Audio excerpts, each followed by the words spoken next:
Welcome back to Miss Heichelbeck and Ricky's Story Hour. We are back in the Athena Protocol on chapter 15. At the end of chapter 14, Jessie, so she's in this abandoned hospital and she's just discovered the other part of Gregory's diabolical plan. He is extracting these girls' organs and then disposing of the rest of their bodies by incinerating them. So now she is in the lab where she just found this. She's hiding and she hears footsteps. Chapter 15 starts on page 191. Someone has come back inside. I can't see whether it's a doctor or an armed goon because I've dropped like a stone behind the counter. The problem is, I'm sure the shift of my clothes moving has made a noise. In fact, I know it has, because the person who comes in doesn't move about with purpose. He sort of pauses by the door, like he feels something's wrong. Then solid, heavy footsteps start moving toward the computer and the place that I'm hiding. Please let it be a doctor, I think. But no, it's one of Gregory's armed guards. He stares at me. I'm lying on the floor, eyelids drooping, like I'm drugged out. It's an Oscar-worthy performance, if I say so myself, nice and subtle, and it stops him in his tracks. He pulls out his gun and points it at me, but I don't react at all. My hands are limp by my sides, splayed open, nothing concealed. He hesitates, then reaches a hand down to pull me up. I stagger to my feet, swaying a little. He asks me something disapprovingly, probably wanting to know how I got in here. I answer him with a hard chop to the throat from the side of my hand. Then I push my fingers into his eyes and knee him in the solar plexus. Not that different from what they teach you in school self-defense classes, but with surprise on your side, it works like a treat. While he's doubled over and gasping for breath, I grasp the gun from his hand and give him a solid whack on the head, and then one more, till he's knocked out. I tuck the gun into the back of my jeans, drag him out of sight behind the counter, then retrieve my USB drive from the computer.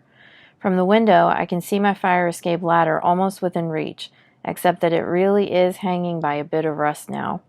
If I throw myself onto it, chances are I'll be plummeting to the ground in a second. Plus, I can hear guards talking outside. I turn and head for the door of the lab. In the corridor, a doctor is walking away from me, having just passed by. I pull back and wait, and then go straight for a fire exit door farther down the hallway. It's open, and the stairwell is dark and free of guards. But then I hear a scuffle and screaming coming from another room off the hallway I just left. I picture Dasha in trouble, but they're all in trouble, all these women. I can't start needling now. I push on through the fire door, and it slams behind me, but even through the thick metal barrier, the wails come again, and they're heartbreaking. Somehow, I'm back through that door and striding toward the screaming. It's coming from a doorway to the right, and, no surprise, it is Dasha who's in trouble, but clearly still determined to get out of there. 3 girls cower in one corner watching, terrified, but to her credit, Dasha is giving it her all, kicking, screaming, even biting the guy, but she can't last forever, and he's almost subdued her. Even though he has a gun, he's not using it. I guess all these organs are worth too much for them to be allowed to shoot dissenters. But he's angry, red-faced and grim-mouthed, and he pushes Dasha against the wall and leans on her, yelling. I don't want to know what kind of lesson he's planning to teach her, so I take advantage of the chaos and slip up behind him. Releasing the safety on my stolen gun makes a small click, but combined with the metal barrel touching his head, it's enough to shut him up. He stops moving. Laissez-la partie. Why I'm telling him to let her go in French, I'm not sure, except that I'd prefer they don't know I'm British. In any event, he steps back from Dasha, and with my free hand, I pull her toward me. She's crying, but trying to stop, clinging to my arm. I get him to drop his gun, but I also want to take a shot at this guy, just his leg, just enough to stop him from following us. But I don't want the gunshot to alert 100 of his friends. It seems that Dasha's screaming has already done that, though, because heavy steps come pounding down the corridor and a new guard hurtles into the room. I pivot and shoot, and I get the new guy in the shoulder, and then the leg. His gun drops, and I kick it out of his reach. When I spin back, the first guard is already on me. I'm angry with myself. If I just shot him when I had the chance, we'd be halfway out of here by now. He's trying to get the gun from me, and with his massive fingers, he squeezes it out of my hand, but all his focus is on that, giving me a split second to swing my leg around and kick him hard in the chest. The gun scatters across the floor. Then I go for him, and we're hand-to-hand fighting. He's not much taller than me, but he's squat and wide. When I punch his neck, it's pure muscle, like punching a wall. But I'm faster than him. I go lower, feinting, turning, kicking, so fast that he's getting confused, lashing out and missing. I get a good blow to his groin area. He feels that. Excuse me. And crumples just briefly enough for me to chop at his windpipe. I'm definitely on top now, but his flailing fist connects with my chest, hard enough to knock some of the wind out of me. I stagger back onto the floor and scramble up, but Dasha has jumped on his back now, her fingers in his eyes. Picking up the gun, I give him a heavy whack between the legs, and, as he crumples, another on the head. Then I grab Dasha's hand and run. The corridor is empty for less than a second before double doors at the far end crash open. 2 more men run toward us. I push Dasha through the fire escape door, and we pound down the stairs. I'm switching off lights as we go, and as soon as I hear the door open on the floor above us, I pull her out into another doorway. Shots fire into the stairwell behind us, whining as they ricochet off the metal handrails. The floor we emerge onto is pitch dark, unused.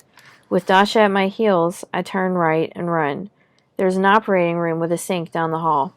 I turn on the water, and it creaks to life. Then I grab Dasha and run hard, back in the opposite direction.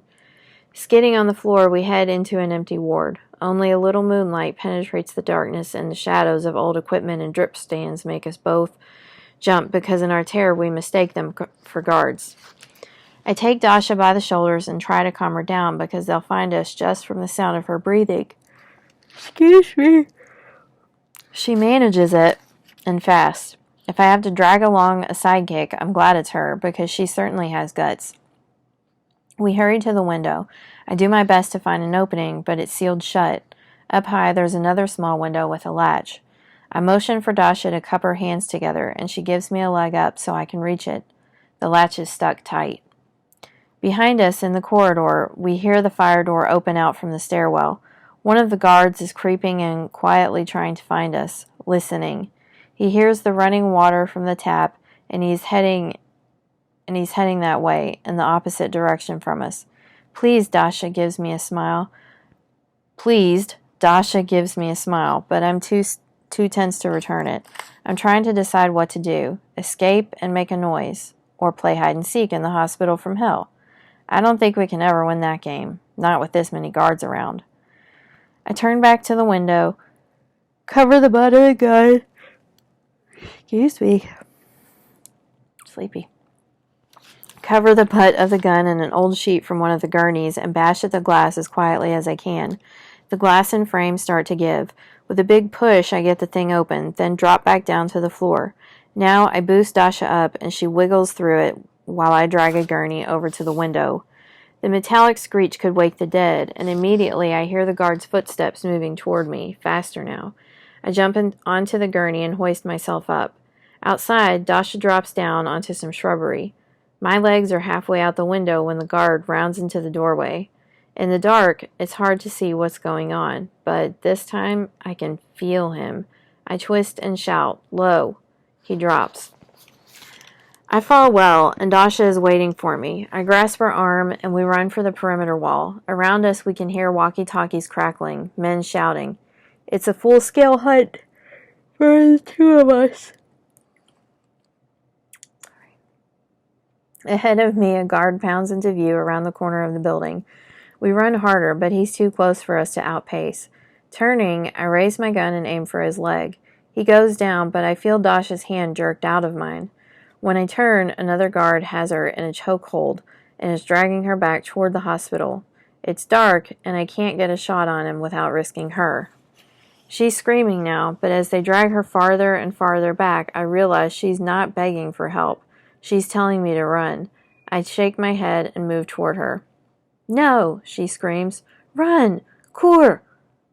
Jesus, she's even trying to tell me in French. since she heard me talk to the guard who was attacking her inside. I can hear the men from the perimeter sprinting toward me. I turn away from the hospital, away from Dasha, and run. I can't stand leaving her there, but if they get me, all these women are going to start dying tonight because no one has a clue what depths of depravity Gregory has sunk to in his quest for money. My feet fly over scrubby grass and concrete, heading diagonally toward the wall. It's dark and still raining, which helps obscure me from view, but the wall has large security lights on it, and when I glance behind, there's a wide semicircle of flashlights closing in on me from all sides. I veer right and keep running toward the darkest section of the wall. I really wish I had that climbing rope with me now because, no surprise, they don't make it easy to climb walls that are designed to keep people in. My best hope is a tree that grows next to it. I start up it, struggling for foot and handholds in the darkness on the rough bark. The flashlights move closer, forming a long line that will be able to check most of the wall in about 30 seconds.